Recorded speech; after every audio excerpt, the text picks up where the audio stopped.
How's it going, everyone? It's PixxelTrixx. It's been about a week since Wild has been out, and we managed to get through the story mode on stream.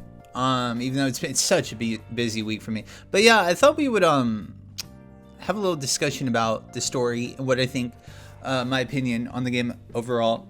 I actually was drinking a little bit at the beginning, so like the first couple of hours I was a little out of it. So I actually went back and I replayed the first like couple of hours of Wilds just to kind of get like another look at the story, try to judge it fairly without, you know, being intoxicated and what have you. But yeah, it's kind of a mixed bag, right? I feel like the voice acting is fine.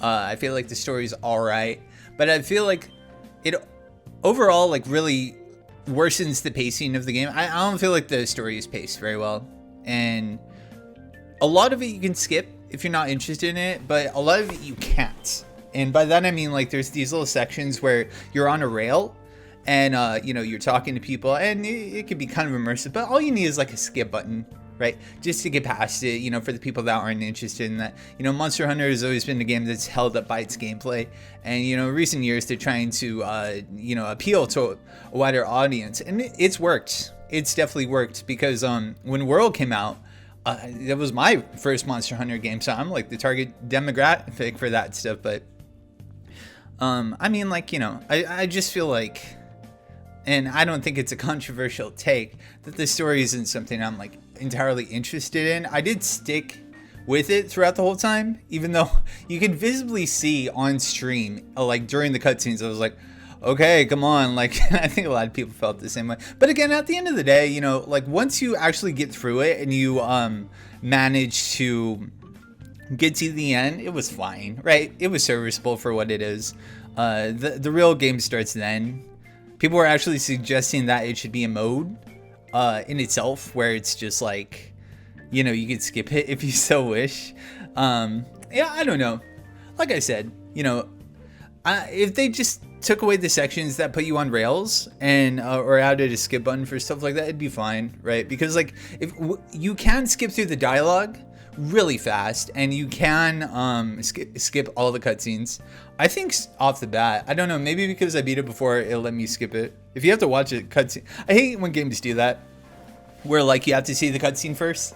They're like, no, we worked so hard, you're gonna see this. You're gonna see this stuff. The game was so fun though. Like, oh god, the gameplay is so, it really holds it up. Yeah, for all the shortcomings that I feel the story does have, I feel like it's all held up by the gameplay, because it is flashy, it's fun, it's addictive. It's really nice going back and actually like farming monsters in this game is something that like, it does really demand a lot of your time, because you get so many parts just breaking wounds and yeah, the new system is so good. I've heard people are missing the wire bugs, and I get it. I didn't get like super into Rise. I beat it. I got to the end of it, but I got into Rise way too late, right? But yeah, I went back and I replayed. I've been playing the Greatsword. This game is so fun with the Greatsword. When you know what you're doing and you can just knock, you can clear monsters in like 3 to 6 minutes. Early game in this story mode, if you know what you're doing, just freaking destroy them with the greatsword. It is addictive, but man, some of these fights with the greatsword are rough. Oh my god, like what was the one that really gave me trouble? Doshamaga, not Doshaguma, Doshagama. Yeah, the Doshamaga with the greatsword wasn't too bad, because I've fought this thing with the greatsword so much. It was the octopus. Yeah, the black flame. I forget its actual name, but yeah, the octopus thing, the fire octopus. That thing, oh man, I got salty on that, because that was my first roadblock for the greatsword, like, replay on it. Yeah, I had to go back to the bow. I've been playing with the bow again, too. Bow and greatsword on the replay. It's fun. This game is so fun. Yeah, I want to experiment with other stuff, too. I want to try Longsword. I've heard great things about Longsword. It looks so flashy. It looks complicated, though. It looks like you have to invest time to learn stuff, right? That's why I haven't picked up some of this other stuff. There's like Insect Glaive too. Insect Glaive. I was learning some Insect Glaive before I started this game. I was thinking about going to that and trying that. It looks powerful in this. But I don't know. At the same time, it kind of looks like a weapon that you have to put a lot of effort into when you could just, you know, go with some dumb like greatsword. I was also experimenting with hammer. I want to try everything. I want to try everything once and see how it feels. Try to get like a rotation down. Because man, when you get some of these weapons down, dude, you could just go for days. So fun. This game is so fun. Yeah, we are definitely going to do some high rank stream stuff. I might do some videos for this too on the side, just for fun. But I actually got PlayStation Plus just so we could play online. Apparently, you have to go through multiple steps to play with other people, which sounds really annoying. But we'll do it. We'll do it. I've just been really busy as always. But yeah, this game is just incredibly addicting so far. And I know it's kind of early to be talking about Game of the Year. But I mean, for me so far, it's Game of the Year. I know it's the first 3 months. Not a lot of stuff is coming out. Yeah, I haven't played a lot of new stuff. But yeah, I'm really looking forward to see what else comes out and see what other updates this game has. I wonder how hard high rank is, right? I'm not really sure about it because like back in Worlds, I think I beat the game. I didn't even touch high rank. I didn't even know high rank was the thing. I beat the story. I was like, oh, I beat the story. I didn't really understand how Monster Hunter worked. So yeah, and like with Rise, you know, I beat the story then, and I was like, oh well, I could go do the Sunbreak stuff, or I could just do some other stuff. I think I got distracted. I definitely beat Rise, the base game of Rise, but I think this is gonna be my first time experimenting with high rank monsters. So I assume they just have more health and they hurt more, and apparently it's grindy. People say now the grind begins because you know, I beat the game. But yeah, this is gonna be my first time, embarrassingly enough. I just remember really enjoying Worlds, but maybe that's because like it was more grindy, and you know, like there was more of a hub area that it felt like when you would go back, you would actually like be able to plan ahead, and you didn't have to go to the story. This story mode, what it does, it makes me feel like I have to go to the next thing. Like I don't feel like I have the base camp doesn't feel like base camp to me. It doesn't feel like the hub area like the place in World did, or Rise. You know, they had wonderful hub areas that was like, oh, we're back, you know. But the base camp in this game just kind of blends in with every other base camp in it, and it's I don't know, it doesn't feel like home, I guess, if you could say this. You know, because of that, I didn't really go back and grind a lot of monsters during my story mode campaign. Yeah, I feel like they really made the monsters super easy in this. Maybe it's just the new wound system that simplifies a lot. It could be that, right? But I feel like we got to the story mode pretty comfortable. I was drunk as fuck, dude. I still managed to just mash buttons and get through. Yeah, I think it was because I was playing Lance and Bo.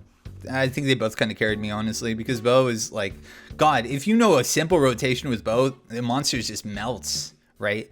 And Lance, you don't really have to know anything with Lance. It's like the opposite of Greatsword. You can literally just react to everything and just do pokes and you win in the end, you know? That's why I think Lance is such a great starter weapon. But yeah, fun game. I know a lot of people are on the fence of this game. I would say, if this will be your first Monster Hunter game, I would definitely suggest it. I think it's a great time, but I will say, as someone who sat through the story mode and didn't really enjoy it that much, if you're not having a good time with the story, just skip it, right? Just smash through the cutscenes, skip the cutscenes, and try to get through the objectives and get to the gameplay, because we're here for the gameplay. And you know, that's not a slight on like the voice actresses or actors or anyone. I think they all did a fantastic job. It's just the pacing. That's what it came down to. And like I said, I didn't even hate the story. It was just a pacing issue, because they really like, I remember, I think it was at the forest. Okay, they had this long section where you had to ride your sacred and have a talkie section to the edge of the forest. Then you had another talkie section on the sacred. Then you made it to base camp. Then you walked around, and then you walked around again. It's stuff like that just is like, can I get to fighting the farty monkey, please? You know what I mean? But yeah, that's about it. I would suggest this. I would definitely suggest this. I think it's well worth your time. And people have often said they've tried Monster Hunter in the past and it feels clunky, and I get that. It will feel clunky because there's a lot to learn in this game, but I think it's worth the investment. Like, pick up something simple to start, you know. Pick up Dual Blades. Dual Blades is pretty easy in Lance. Then after that, you can move on to something more advanced like Bow or, you know, Greatsword. I think Greatsword, a lot of people say Greatsword is a good starting thing. I think Greatsword for a beginner is a horrible experience. I think you should beat the game and then go back with Greatsword, but that's just my opinion. Greatsword is definitely better than it's ever been, I think, in this game. From what I can understand, just being able to turn around, oh my god. This is definitely the most fun I've ever had with Greatsword, for sure. But yeah, first time players, lance, dual blades. What else is very good beginner friendly? I mean, hammer's pretty simple. You just bonk shit in the head. Hammer could be a good one. You can even try some of the range options. I don't know. I feel like if you start with a range option, you're like, it's gonna feel weird. Like starting with like the heavy bowgun. I was messing around with heavy bowgun too. Heavy bowgun is mad fun. I actually love it. I played a lot of it in Rise. If you're playing multiplayer, that shit's like hella fun as well. But yeah, that's about it. I just want to talk about my story and my thoughts. What did you guys think of the story? And yeah, that's about it. We'll be doing some more Monster Hunter streams sometime soon. I just gotta make some time. Gonna make some stuff happen. But yeah, that's about it, dudes. Have a good rest of your day, and I'll see you later. Take care. Big thanks to everyone on Patreon and YouTube members for helping out the channel.